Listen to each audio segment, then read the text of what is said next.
Biji kebenaran. Dalam membangun bisnis ada tahapan yang krusial atau penting yang harus dilakukan di kala posisi perusahaan masih embrio, masih seed company. Seed company adalah usaha awal yang masih dalam rahim, baru ditanam.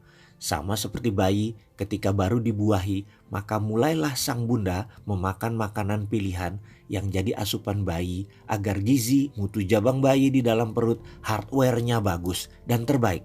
Dan kemudian kedua orang tuanya akan memperkenalkan perasaan dan emosi kepada si jabang bayi di perut sang bunda. Selama kehamilan, perasaan happy, riang, santai, bahagia, indah terus dipertahankan. Ada satu dua sebel marah, namun jangan sampai membiarkan perasaan benci, teriak, memaki, berantem itu dilakukan. Bayi di perut Anda tidak perlu penjelasan apa yang nanti akan terjadi karena sudah diperkenalkan rasa super negatif dalam rahim. Jangan, sekali lagi jangan.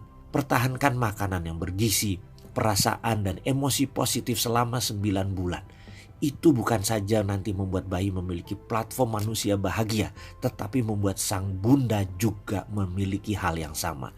Yang kemudian bayi lahir dalam masa 5 tahun pertama, ketika persepsi dan logika baru dibentuk, itu tugas kedua orang tua yang berat. Karena masa ini belief system dibuatkan platformnya. Saya bahkan bisa menentukan bahwa kaya miskin surga neraka pilihannya ke depan 50% dicetak di sini.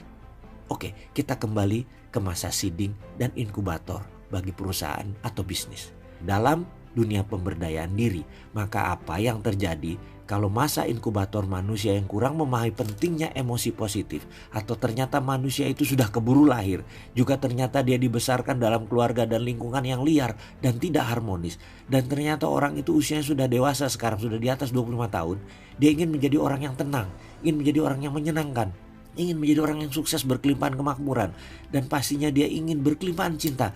Namun semuanya belum bisa dicapainya sekarang. Apa yang harus dilakukan?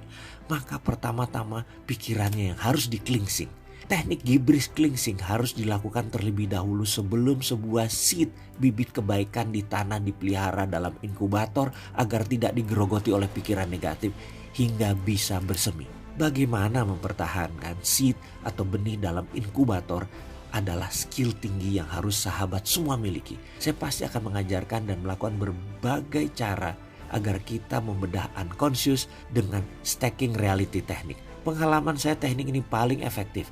Mungkin karena para profesor guru-guru saya jauh lebih memilih teknik stacking reality ketimbang nestle loop dalam memelihara seed biji pikiran dalam unconscious mind.